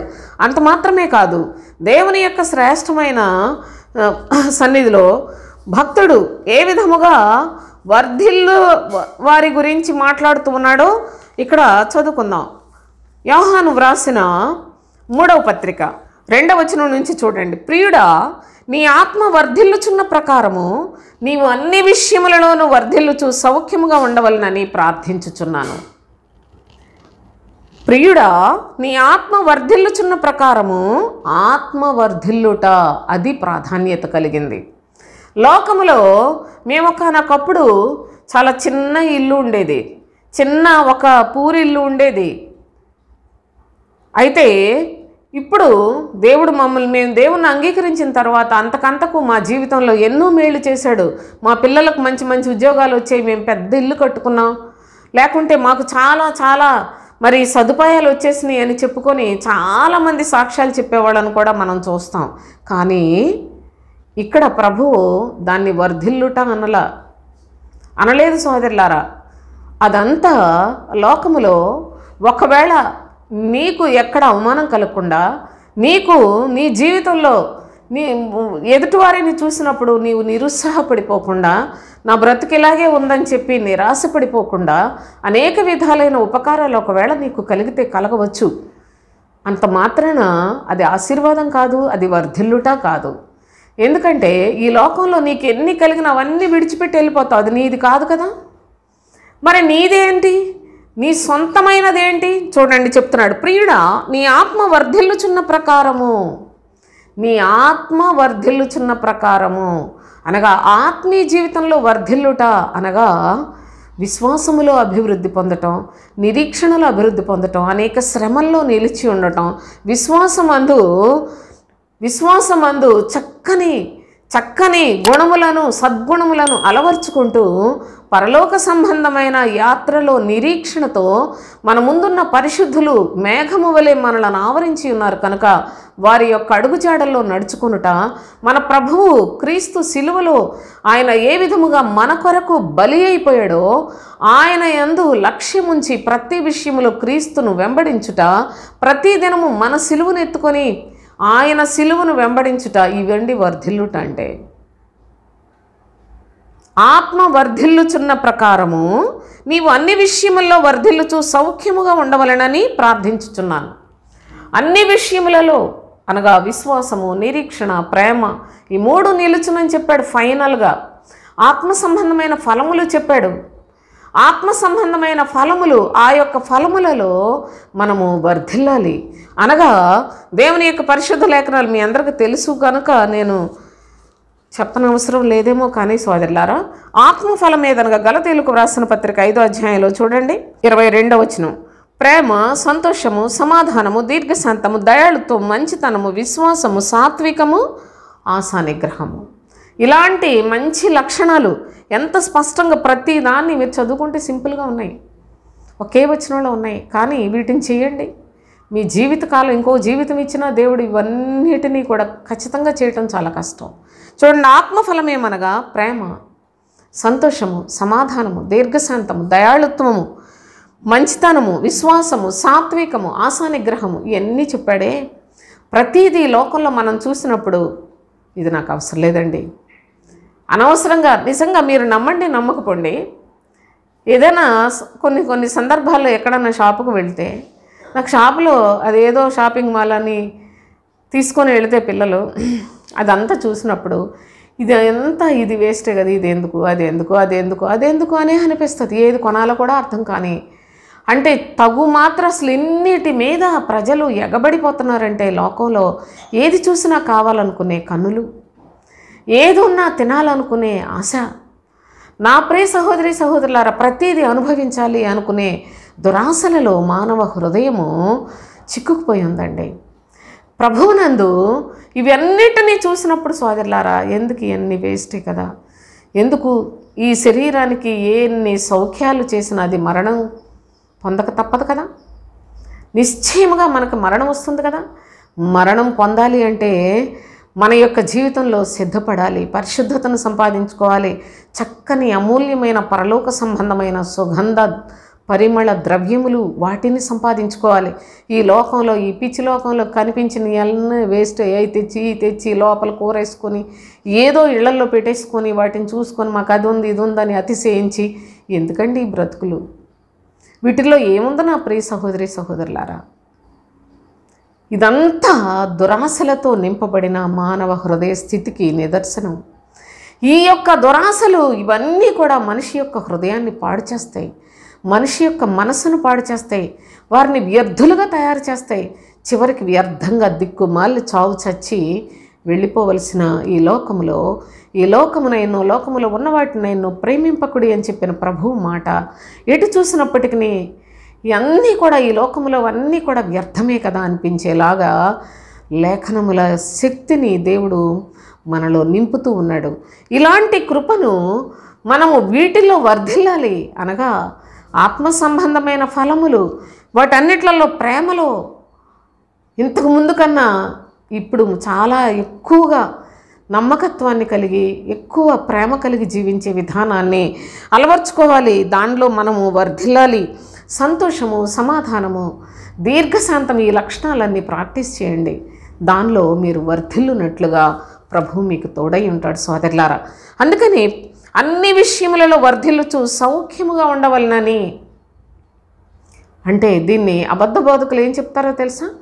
నీవు ఏ లోటు లేకుండా అన్ని విషయాల్లో సుఖంగా భోగాలు అనుభవించు ఈ లోకంలోనని చెప్పేలాంటి పాస్టర్లు కూడా ఉన్నారంటే ఎంత దుర్మార్గం క్రైస్తవ్యంలో నిజంగా చొరబడిపోయిందో ఒకసారి ఆలోచించండి. అయితే ప్రభు అంటున్నాడు, నీవు సత్యమును అనుసరించి నడుచుకొనిచున్నావు గనుక సహోదరులు వచ్చి నీ సత్య ప్రవర్తన గూర్చి సాక్ష్యం చెప్పగా విని బహుగా సంతోషించితిని. నా పిల్లలు సత్యమును అనుసరించి నడుచుకొనిచున్నారని వినుట కంటే నాకు ఎక్కువైన సంతోషమే ఉంది. సత్యమును అనుసరించేవాడు ఈ లోక సౌఖ్యాలు కోరుకోడు. సత్యము అనగా క్రీస్తును వెంబడించువారు, క్రీస్తునందు విశ్వాసం ఉంచువారు ఈ లోక భోగములు. అసలు సుఖపడుట పాపం అండి. సుఖపడుట అనేది పాపం. ధనవంతుడు సుఖపడి యుగయుగాలు కాలిపోయి అగ్నిలోకి వెళ్ళిపోయాడు. ఏం పాపం చేయలే, ఇంకా వ్యర్థం, మామూలుగా ఇంకా అతను ఏం వ్యభిచారం, దొంగతనాలు ఏమి చేయలే. సుఖంగా తనకిష్టం వచ్చినట్లు సుఖపడి ధనవంతుడు నిత్య అగ్నికి వెళ్ళిపోయాడు. సుఖమే పాపం. కనుక ఏదో విధంగా శ్రమపడాలి. శరీరమందు శ్రమపడుట అనేది ఆత్మకు క్షేమం అనే సంగతిని ప్రతి క్రైస్తవులు గ్రహించితే ఎంత బాగుండు అనిపిస్తుంది నాకు. అయితే దేవుని యొక్క లేఖనాల్లో ఇంకా చెప్పాడు కదా, నా పిల్లలు సత్యమును అనుసరించి నడుచుకుంటున్నారని వినుట కంటే నాకు ఎక్కువైన సంతోషము లేదు. ఒక భక్తుడు, అపోస్తులుడు, ప్రభు యొక్క ప్రియ శిష్యుడు తాను ఒక సంఘమును స్థాపించి ఆ సంఘములో ఉన్న వాళ్ళందరూ సత్యమును అనుసరించి వారిగా జీవిస్తే నా పిల్లలు సత్యాన్ని అనుసరించట కన్నా ఇంకా నాకేం సంతోషం ఉంటుంది చెప్పండి అన్నాడు. వాళ్ళు సంతోషించే విషయాలు ఏంటో ఆలోచించండి. మీరు మనందరం ఏ విషయాల్లో సంతోషపడుతున్నామో ఒకసారి ఆలోచించండి. లోక సంబంధమైనవి, లోక సంబంధమైన సౌఖ్యాలు కలిగినప్పుడు, లోక సంబంధమైనవి ఏదో కలిసి వచ్చినప్పుడు వీటన్నిటి గురించి మనం సంతోషిస్తున్నాం. ఎందుకంటే మనం ఇంకా పాపములోనే ఉన్నాం కనుక. ఈ లోక పాప భోగములు అనుభవించట కంటే దేవుని ప్రజలతో శ్రమను అనుభవించటం మేలని ఐగుప్తు పాప భోగాలన్నిటినీ విడిచిపెట్టుకొని మోషే ఇశ్రాయేలీయులతో శ్రమపడుటకు వచ్చాడే. అలాంటి భక్తులు మీకు గుర్తు రావటం లేదా? ఐగుప్తు పాప భోగాలు ఎంత విస్తారమైన భోగాలు అనుభవించవచ్చు. ఫరో అంతటి వాడయ్యాడు కదా. ఐగుప్తుకి ఒక రాజుగా ఉండే అంత స్థాయి కలిగిన వాడు కదా మోషే. కానీ ఈ లోక పాప భోగములు ఎందుకు నాకు? కనుక దేవుని యొక్క ప్రజలతో శ్రమనే అనుభవిస్తాను అనుకొని వచ్చాడు కదా. ఎలాంటి పరిశుద్ధులు, విశ్వాసులు మన ముందున్నారు సోదరులారా. అలాంటి వారి అడుగుజాడల్లో నడుచుకొని మనము కూడా ఆత్మ సంబంధముగా వర్ధిల్లాలి, ఆత్మ సంబంధులై ఉండాలి. అంతేకాని శరీర కార్యాలను, శరీర స్వస్థతలు, శరీర భోగాలు, శరీర సౌఖ్యాలు వీటి కొరకు ప్రార్థన చేసి ప్రభువును శోధిస్తున్నారు, పరిశుద్ధాత్మను దుఃఖపెడుతూ ఉన్నారు, మీకు మీరు హాని చేసుకుంటూ ఉన్నారు అనే సత్యాన్ని ఈ లోకములో నిజముగా ఈ వీడియోని చాలామందికి మీకు తెలిసిన వాళ్ళకి షేర్ చేయండి నా ప్రియ సహోదరి సహోదరులారా. ఎందుకంటే ఈనాడు క్రైస్తవులు అనబడిన వాళ్ళందరూ కూడా వారి బోధకుల చేత బహుగా మోసగించబడుతూ ఉన్నారు. నిజంగా ఈనాటికి ఎప్పుడు చర్చిలో ఏనాడు కూడా నీ శరీరం గురించి, శరీర క్షేమం గురించి మేము ఎప్పుడూ చెప్పలేదు. కానీ వారి అవసరతలు తీరుస్తూనే ఉన్నాడు ప్రభు. ప్రతి విశ్వాసి పరలోకం కొరకు చేరాలి, పరలోకం వైపే మీ మనస్సు త్రిప్పబడాలి అనే ఆశతోటే పనిచేస్తూ ఉన్న అనుభవాన్ని కూడా ధైర్యంగా నేను మీ మధ్యలో తెలియచేస్తూ ఉన్నాను. ప్రభు అయిన తండ్రి ఆయన మన కొరకు మన ఆత్మలను పరలోకానికి చేర్చాలి అని మనకు మార్గము, మాదిరి చూపిస్తే వాటిని విడిచిపెట్టేసి శరీరం కొరకు అడుగుతారా? శరీరాశల కొరకు ప్రభువుని శోధించి శోధించి మాకేదో దేవుడిచ్చాడు అనేసానని భ్రమలో ఉన్నారు.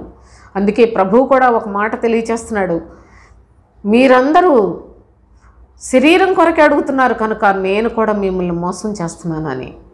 సరే, అయితే దేవుని యొక్క పరిశుద్ధ లేఖనాల్లో మన ఆత్మీయ జీవితంలో వర్ధిల్లుట అనేది చాలా శ్రేయస్కరమైన ఆశీర్వాదం. అయితే యోహాను సువార్త 6వ అధ్యాయం 35వ వచనం చదువుకుందాం. అందుకు యేసు వారితో ఇట్లా, నేను జీవాహారమును నేనే. చూడండి, మనం వర్ధిల్లుటను గురించి చదువుకున్నాం. నా ప్రియ సహోదరి సహోదరులారా, వర్ధిల్లుట అంటే ఏంటో చదువుకున్నాం. అయితే భూమి మీద వర్ధిల్లుచున్నవారు అన్నపానములు పుచ్చుకొనుచు నమస్కారము చేస్తారట. అన్నపానములు పుచ్చుకొనుట. ఏ అన్నపానములు పుచ్చుకోవాలి, ఎలాంటి అన్నపానములు పుచ్చుకుంటే వర్ధిల్లుతారో కూడా ఈ లేఖనాల్లో మనం చూద్దాం. చూడండి, అందుకు యేసు వారితో ఇట్లా, నేను జీవాహారము నేనే. నా యొద్దకు వచ్చేవాడు ఏమాత్రమును ఆకలి కొనడు, నా యందు విశ్వాసం ఉంచువాడు ఎప్పుడునూ దప్పికొనడు. జీవాహారము ప్రభు అయిన క్రీస్తు. ఆయన శరీరము దేవాలయము అని చెప్పాడు, ఆయన శరీరము జీవాహారము అని తెలియచేస్తూ ఉన్నాడు. నా యందు విశ్వాసం ఉంచువాడు ఎప్పుడు దప్పికొనడు అని చెప్పాడు. అందుకే క్రీస్తునందు విశ్వాసం ఉంచువారు అన్నపానములు పుచ్చుకొనుచు పరిశుద్ధతను సంపాదించుకొనుచు పరలోకానికి సిద్ధపడతారు. సోదరులారా, ఇదే అధ్యాయంలోనే కొన్ని అనుభవాలు ప్రభువు ఏ విధముగా తెలియచేశాడో నేను మీకు త్వరగా చెప్తాను. చూడండి, 6వ అధ్యాయంలోనే 47వ వచనం, విశ్వసించువాడే నిత్య జీవము కలవాడు, జీవాహారమును నేనే. తర్వాత 51వ వచనం చూడండి, పరలోకము నుండి దిగివచ్చిన జీవాహారమును నేనే. ఎవడైనను ఈ ఆహారమును భుజించితే వాడు ఎల్లప్పుడూ జీవించును, మరియు నేనిచ్చు ఆహారము లోకమునకు జీవము కొరకైన నా శరీరమే అని చెప్పాడు ప్రభు అయిన క్రీస్తు. అంతేకాకుండా 54వ వచనం చూసినట్లయితే, నా శరీరము తిని నా రక్తము త్రాగువాడే నిత్య జీవము కలవాడు అని చెప్పాడు. ప్రభు యొక్క శరీరము జీవాహారం. అదేంటి, ఇందాక మీరు దేవాలయం అని చూపించారు, ఇప్పుడు చూస్తేనేమో ఆహారం అంటున్నారు అంటే, ప్రభు అయిన క్రీస్తు సర్వమును సమస్తమును క్రీస్తు నందే, క్రీస్తులోనే, క్రీస్తు కొరకే, క్రీస్తు నిమిత్తమే సమస్తమును తండ్రి అయిన దేవుడు ఏర్పాటు చేశాడు. ఆయన శరీరమే దేవాలయము, ఆయన శరీరమే జీవాహారము. ఆయన యొక్క శరీరమును తిని రక్తము త్రాగువాడు ఎప్పుడు జీవిస్తాడట. అంతేకాదు 55వ వచనం కూడా చూడండి, నా శరీరము నిజమైన ఆహారమును, నా రక్తము నిజమైన పానమునై ఉన్నవి. ఇవి అర్థం కాక సోదరులారా, మెంటలు వచ్చిన వాళ్ళకి లాగా బుర్రంతా పాడు చేసుకొని నానా విధములైన దుర్భాషలు మాట్లాడుతున్నారు ప్రభు అయిన క్రీస్తుని గురించి బుద్ధి లేనివారు. అయితే ప్రభు అయిన క్రీస్తునందు దేవుని యొక్క వరముగా మనకు అనుగ్రహించబడిన ఈ క్రీస్తు దేవుని యొక్క వరమండి. క్రీస్తును ఎవరైతే విశ్వసిస్తారట్టి వారందరూ వరములు పొందిన వారే సోదరులారా. అయితే ఇక్కడ ఏమని చెప్తాడంటే, నా శరీరము నిజమైన ఆహారము, నా రక్తము నిజమైన పానీయం. అందుకే నా యొద్దకు వచ్చేవాడు ఎప్పుడూ దప్పికొనడు, నా యందు విశ్వాసం ఉంచువాడు ఆకలి కొనడు, దప్పికొనడని ఎంత స్పష్టంగా ప్రభువు చెప్పాడో, ఆ దేవాతి దేవుని యొక్క ప్రియ కుమారునిగా ఈ లోకంలోనికి వచ్చాడు యేసు క్రీస్తుగా. యేసు అనగా రక్షకుడుగా, క్రీస్తు అనగా అభిషిక్తుడుగా. యేసు అనగా లోకములో నుండి వేరు చేస్తున్నాడు, క్రీస్తు పరలోకమునకు మనుషులను తయారు చేస్తూ ఉన్నాడు. ఆయన యందు క్రీస్తునందు విశ్వాసం ఉంచిన వాడు ఎప్పుడు కూడా ఆకలి కొనడు. అనగా వారికి ఏ కోరికలు, ఏ దాహం ఏదంటున్నాడు అనగా వాళ్ళకి ఈ లోకాన్ని చూసినప్పుడు ఏ విషయంలోనూ కూడా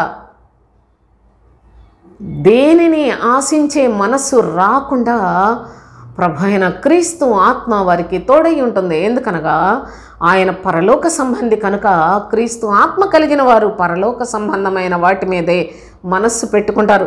అపొస్తలుడైన పౌలు అంటాడు, నాకు లోకమునకు నేనును సిలువ వేయబడి ఉన్నాము అని. మన జీవితాల్లో ఎలాంటి భక్తిని సంపాదించుకొనవలసిన నా ప్రియ సహోదరి సహోదరులారా, ఈ క్రైస్తవ జీవితాన్ని వృధాగా లోకం చుట్టూ తిప్పి, శరీరం చుట్టూ తిప్పి, అపవాది వాడి మోక అంతా కూడా మనల్ని నిజంగా హత్య చేస్తూ నిత్యనాశనానికి తోలివేస్తూ ఉన్న దౌర్భాగ్యపు స్థితిని మీరు దయచేసి తెలుసుకొని ఆ స్థితిలోంచి బయటికి రండి. అందుకే భిన్నమైన బోధ చేసేవాడు ఎవడైనా వాడు శాపగ్రస్తుడని చెప్తాడు అపోస్తుడైన పౌలు. అనగా క్రీస్తు బోధ చెప్పని వారందరూ భిన్నమైన బోధను చేయవారే. కనుక ఆయన అంతేకాదు, ప్రభు అంటున్నాడు కదా, యోహాను సువార్త 4వ అధ్యాయంలో 12-13 వచనాలు చూడండి. తానును తన కుమారులను పశువులను ఈ బావి నీళ్లు త్రాగి మాకిచ్చిన మన తండ్రి అయిన యాకోబు కంటే నీవు గొప్పవాడవా అంటూ ఉంది సమరయ స్త్రీ ప్రభు అయిన యేసుక్రీస్తుతోటి అని ఆయన అడిగాను. అందుకు యేసు, ఈ నీళ్లు త్రాగువాడు, జాగ్రత్తగా చూడండి, ఈ నీళ్లు త్రాగువాడు మరలా దప్పికొంటాడు.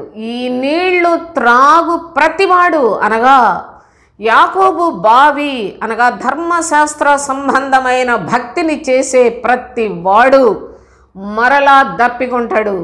చూడండి, ఈ నీళ్లు అన్నాడు. అందుకనే ఆమె అంటుంది, తానును తన కుమారులను పశువులను ఈ బావి నీళ్లు త్రాగి మాకిచ్చిన మన తండ్రి అయిన యాకోబు కంటే నీవు గొప్పవాడవా అని అడిగినప్పుడు ప్రభువు చెప్తున్నాడు, ఈ నీళ్లు త్రాగు ప్రతివాడును మరలా దప్పికొనును. అనగా ధర్మశాస్త్ర సంబంధమైన భక్తిని బోధించే సంఘములు బోలెడన్ని సంఘాలు ఉన్నాయి. దేవుడు దీవిస్తాడు, ఆశీర్వదిస్తాడు. దేవుని కోసం జీవించాలి, వినయంగా జీవించాలని బుర్రల వినయంగా పెట్టుకుంటారు. మనసంతా లోకం చుట్టూ లోకం దురాశలతోటి నింపుకొని ఉంటారు. ఇలాంటి వేషధారణ బోధలు ఈ లోకమందు చాలా ఉన్నాయి సోదరులారా. అందుకే చెప్పాడు, ఈ నీళ్లు త్రాగువాడు అనగా యాకోబు బావి నీళ్లు త్రాగువాడు అనగా యాకోబు బావి అనగా ధర్మశాస్త్ర సంబంధమైన వాక్యములలో జీవించే ప్రతి ఒక్కడు మరలా దప్పికొనును. అయితే నేనిచ్చు నీళ్లు త్రాగువాడు ఎప్పుడును దప్పికొనడు. ఈ నీళ్లు నేనిచ్చు నీళ్లు, జాగ్రత్తగా తేడా చూడండి. నీళ్ళే, కానీ ఈ నీళ్లు త్రాగితే నీకు మరలా దాహం వేస్తుంది. కానీ నేనిచ్చు నీళ్లు త్రాగినట్లయితే అనగా నా బోధను విని, నా సత్యమును విని, నా సత్యమును విశ్వసించి నన్ను వెంబడించిన వాడు ఎప్పుడూ కూడా దప్పికొనడు. అనగా మంచినీళ్ళు తాగరు, లేకుంటే భోజనం తినరని కాదు దాని అర్థం. వారి యొక్క ఆత్మీయ జీవితం చాలా చక్కని వర్ధిల్లుతూ ఉంటుంది. ఎలాగో తెలిసినా వాళ్ళకి ఈ లోక సంబంధమైన ఏది కూడా అభ్యంతరం కాదు. అనగా దేని చేత వాళ్ళు ఓడిపోరు. ఏది చూసినప్పటికీ ఇది ఉంటే బాగుండు, అది ఉంటే బాగుండు అనే మనసు ప్రభువిచ్చే నీళ్లు త్రాగడానికి ఉండదు సోదరులారా. వాళ్ళు ఈ లోకములో ఉన్న శరీరాశ, నేత్రాశ, జీవపుడంబమును జయించిన వారు కనుక అందుకే చెప్పాడు, నేనిచ్చు నీళ్లు త్రాగువాడు ఎప్పుడు కూడా దప్పికొనడు. ఈ నీళ్లు త్రాగువాడు మరలా దప్పికొనడు అని తెలియచేస్తున్నాడు. చూడండి, ప్రభు అయిన యేసుక్రీస్తు దగ్గరికి చాలామంది ఆ రోజుల్లో ఆయనను చాలామంది వేల కొలదిగా కూడా వెంటాడుతూ ఉన్నట్లు మనం చూస్తాం. అయితే ప్రభు ఒక సందర్భంలో ఏమని చెప్పాడో చూడండి. యోహాను సువార్త 6వ అధ్యాయం 26-27 వచనాలు చదువుకుందాం. చూడండి, యేసు, మీరు సూచనలను చూచుట వలన కాదు కానీ రొట్టెలు భుజించి తృప్తి పొందుట వలననే నన్ను వెదకుచున్నారని మీతో నిశ్చయంగా చెప్పుచున్నాను. ప్రభువు చాలామంది ఆయన మాటలు వినడానికి వచ్చి ఎక్కువ సమయం ఆయన మాటలు వింటూ ఉన్నప్పుడు వాళ్ళను ఊరికినే పంపించలేక వాళ్ళకి ఆహారం పెట్టి వేల మంది ఒకసారి 4,000 మందికి, ఒకసారి 5,000 మందికి ఆహారం పెట్టినట్లుగా లేఖనాల్లో మనం గ్రహిస్తున్నాము. అయితే ఇక్కడ ఏంటంటే, మీరు రొట్టెలు తినడం వల్ల వస్తున్నారే కానీ అందుకే నన్ను వెతుకుతున్నారు కానీ నిజముగా దేవుని యొక్క చిత్త ప్రకారంగా జీవించడానికి కాదు అని ఆనాడు చెప్పాడు. ఈనాడు కూడా సోదరులారా, శరీర సంబంధమైన లాభం కొరకు దేవుని దగ్గరికి వస్తున్నారే కానీ ఒక్కళ్ళన్నా ఆత్మ కొరకు జీవించాలనే ఉద్దేశంతో ప్రభువుని అంగీకరించి ప్రభు సన్నిధిలో విశ్వాసాలుగా జీవిస్తున్నారా? అయితే ప్రభు అంటున్నాడు, క్షయమైన ఆహారం కొరకు కష్టపడకుడి. క్షయమైపోయే ఆహారం కొరకు ఎందుకు ఇలాగ వెంటపడి ప్రయాసపడిపోతారు? అక్షయమైన ఆహారం కొరకు కష్టపడండి. మనిషి కుమారుడు దానిని మీకు ఇచ్చును. ఇందుకొరకే తండ్రి అయిన దేవుడు ఆయనకు ముద్ర వేసి ఉన్నాడు. అక్షయమైన ఆహారం ఉందయ్యా నా దగ్గర. ఎప్పుడో నేను రొట్టెలు పెట్టానని పోనీ మనుషులు ఆకలితో ఉన్నారు, తిరిగి వెళ్ళడం దూర ప్రదేశాల నుంచి వెళ్తున్నారు, అది కష్టం అని నేను రొట్టెలు పెట్టాను, కాబట్టి ఈయన దగ్గరికి వెళితే ఏదో రొట్టెలు దొరుకుతాయని ఎందుకు నన్ను ఎంతమంది వెంబడిస్తున్నారు, నాలో అక్షయమైన ఆహారం ఉందని చెప్పాడు. నాకు ఆహారాన్ని మీకు ఇవ్వడానికే తండ్రి అయిన దేవుడు ముద్ర వేసి ఈ లోకానికి మీ మధ్యలోనికి పంపించాడని చెప్పాడు. అయితే ఆనాడు ఆ మాటలు గ్రహించలేదు.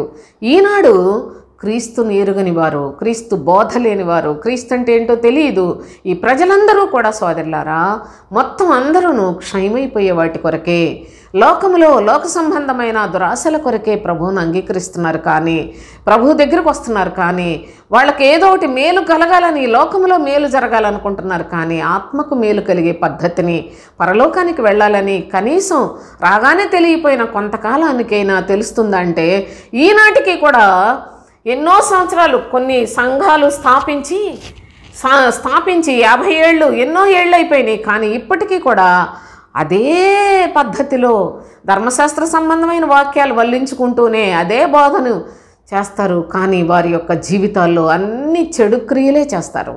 ఎందుకంటే యాకోబు బావి నీళ్లు, ఆ నీళ్లు త్రాగిన ప్రతివాడికి కూడా మరలా దాహం వేస్తూనే ఉంటుంది సోదరులారా.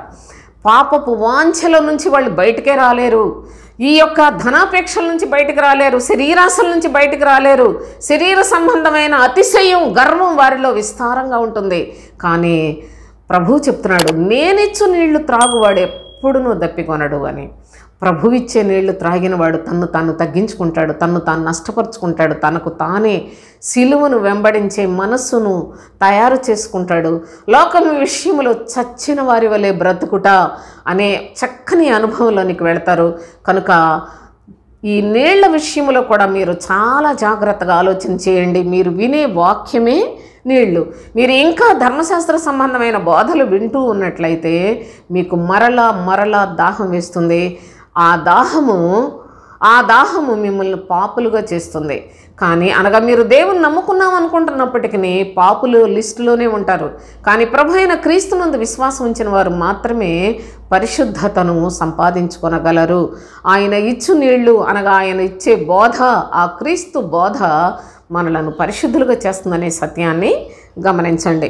దేవుని యొక్క ఘనమైన సన్నిధిలో భక్తుడు అంటున్నాడు కదా, చూడండి కీర్తనల గ్రంథంలో, కీర్తనల గ్రంథం 36:8 చదువుకుందాం. నీ మందిరము యొక్క సమృద్ధి వలన వారు సంతృప్తి నొందుచున్నారు. నిజముగా అందుకే నీ మందిరము అన్నాడు. నీ మందిరము అనగా ఆయన తన శరీరమును దేవాలయములో, ఆయన శరీరమును దేవాలయమే మందిరము, ఆ మందిరము యొక్క సమృద్ధి వలన వారు సంతృప్తి నొందుచున్నారు. నీ ఆనంద ప్రవాహములోనిది నీ వారికి త్రాగించుచున్నావు. నీ ఆనంద ప్రవాహము, నీ మందిరము అని భక్తుడు ఎందుకు సంబోధించాడో మీరు ఇక్కడ పరిశీలన చేసుకోగలిగినట్లయితే, జాగ్రత్తగా వినగలిగినట్లయితే, క్రీస్తునందు ఎలాంటి నిత్య జీవపు ఊటలు మనకు దొరుకుతాయో, అనుగ్రహించబడి ఉన్నాయో, క్రీస్తు ద్వారానే మనము సర్వ సంపూర్ణతలోనికి పరిశుద్ధులైన నీతిమంతులైన వారి యొక్క జాబితాలోనికి చేర్చబడే కృపలను పొందగలము. లేఖనాల్లో తెలియజేస్తున్నాడు, నీ ఆనంద ప్రవాహంలోనిది నీ వారికి త్రాగించుచున్నావు. ఆయన మందిరములో, ఆయన శరీరమును దేవాలయములో నుండి ఆనంద ప్రవాహము వస్తుంది. ఆ ప్రవాహములోనిది నీ వారికి త్రాగించుచున్నావని తెలియజేస్తున్నాడు. 65వ కీర్తనలో 4వ వచనం చదువుకుందాం. నీ ఆవరణములలో నివసించినట్లు నీవు ఏర్పరచుకొని చేర్చుకున్నవాడు ధన్యుడు. నీ పరిశుద్ధాలయము చేత, నీ మందిరములోని మేలు చేత మేము తృప్తి పొందేదము. నీ మందిరము అంటాడేంటి ప్రభు? ఇంకా ఆయన మందిరం కాక ఇంకేంటి ఉంటుంది అనుకునేదాన్ని ఒకప్పుడు నేను. కానీ చాలా మందిరములని పేరు పెట్టబడి, దేవుని ఆలయం అని పేరు పెట్టబడినవన్నీ కూడా పాతాళలోక ద్వారములే అని తెలిసినప్పుడు, అందుకే నా భక్తులు ఎంతగా నీ మందిరము అని వ్రాసారని నాకు అర్థమైంది సోదరులారా. చూడండి, నీ ఆవరణలో నివసించినట్లు నీవు ఏర్పరచుకొని చేర్చుకుని వారు ధన్యుడు. నీ పరిశుద్ధాలయము చేత, నీ మందిరములోని మేలు చేత తృప్తిగా జీవిస్తారు వాళ్ళు. నిజంగా దేవుని యొక్క ప్రజలు ఈ రోజున అనేకులకు ప్రభువుని హేళన చేయటానికి ఒక ఉదాహరణగా మారిపోతూ ఉన్నారు. ఎందుకంటే వాళ్ళు ప్రభువిచ్చే నీళ్లు త్రాగినట్లయితే వాళ్ళు అన్ని విషయాల్లో తృప్తిగా ఉంటారు. కానీ ప్రభువిచ్చే నీళ్లు త్రాగేవారు లేరు సోదరులారా. ఎంతసేపు యాకోబు బావి నీళ్లు త్రాగుదాం అనుకుంటున్న పరిస్థితుల్లోనే ఉన్నారు. అనగా ఆ ధర్మశాస్త్ర సంబంధమైన భక్తిని, దేవుని సన్నిధిలో భయభక్తులు ఉండాలని చర్చికి వెళ్ళి రావటం, చర్చిలో ఏదో కానుకలు ఇవ్వటం, వాళ్ళు దైవజనులను గౌరవించడం, ఇవన్నీ కూడా ధర్మశాస్త్రంలోనే ఉన్నాయి. ఆ భక్తిని అనుసరించి ఏదో మనకు ఆశీర్వాదం వస్తుంది అనుకుంటున్నారు. కానీ ప్రభువు ఇచ్చే నీళ్లు త్రాగువారు లేరు. కనుకనే వారి జీవితాల్లో ఆనంద ప్రవాహము వారికి దొరకదు. ప్రభువు యొక్క ఆలయం ఎక్కడుందో గమనించుకునే జ్ఞానం వారికి లేదు. ఆ ఆలయములో, ఆ ఆవరణలలో జీవించుట అనేది ఎంత గొప్ప ధన్యకరమైందో తెలియచేస్తూ, నీ మందిరములో నీ మేలు చేత మేము తృప్తిగా ఉన్నాం. అనగా ఆత్మ సంబంధమైన సంగతులు మమ్ములను లోకములో ఏది లేకపోయినా ఏం పర్వాలేదని ఒక ధైర్యాన్ని, ఒక నిరీక్షణని, పట్టుదలతో విశ్వాస జీవితాన్ని కొనసాగించడానికి మాకు ఉపయోగపడుతుందని భక్తుడు ఎంత చక్కగా వ్రాసిపెట్టాడో గమనించండి. అయితే ఇదే సందర్భంలో ఒక మాట మీకు నేను చాలా దేవుని సన్నిధిలోనే ఉండి దేవుని సముఖంలోనే తింటూ త్రాగుతూనే ఏ విధముగా అక్రమము చేయువారిగా ఉన్నారో కూడా వారి విషయాన్ని కూడా ఒక మాట మనం చదువుకున్నాం. లూకా సువార్త 13వ అధ్యాయం 23వ వచనం నుంచి దయచేసి చూస్తే, ఒకడు ప్రభువా రక్షణ పొందువారు కొద్దిమందేనా అని అడుగగా, నేను ఇప్పుడు చెప్పేది దేవుని సన్నిధిలోనే ఉంటా, దేవుని మాటలు వింటున్న వాళ్లే, కానీ వీళ్ళందరూ ప్రభువు దృష్టికి ఎంత అసహ్యమైన వారో ఒకసారి చదువుకుందాం. ప్రభువు రక్షణ పొందువారు కొద్దిమందేనని ఆయన అడుగగా, ఆయన వారిని చూచి ఇరుకు ద్వారమున ప్రవేశింప పోరాడుడి, ఇరుకు ద్వారమున ప్రవేశింప పోరాడుడి, అనేకులు ప్రవేశింప చూతురు కానీ వారి వలన కాదు. అనగా వీళ్ళు క్రీస్తును చూడని వారు. దేవుడు కావాలి, దేవుని మాటలు కావాలి, కానీ క్రీస్తు చెప్పినట్లు చేయని వారు.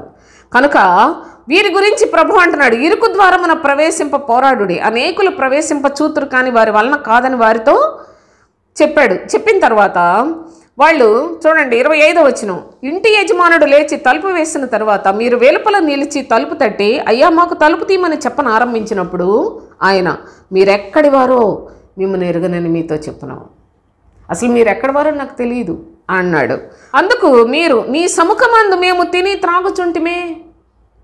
నీ సముఖమందు అంటే చర్చికి వెళ్తున్నారు, దేవుడి మాటలు వింటున్నారు, దేవుడి యొక్క మాటలు వింటున్నావు, ఆయన చెప్పినట్టు వింటున్నా, ఆయన బలలో పాలు పంపులు పొందుతున్నారు, అన్నీ చేస్తున్నారు.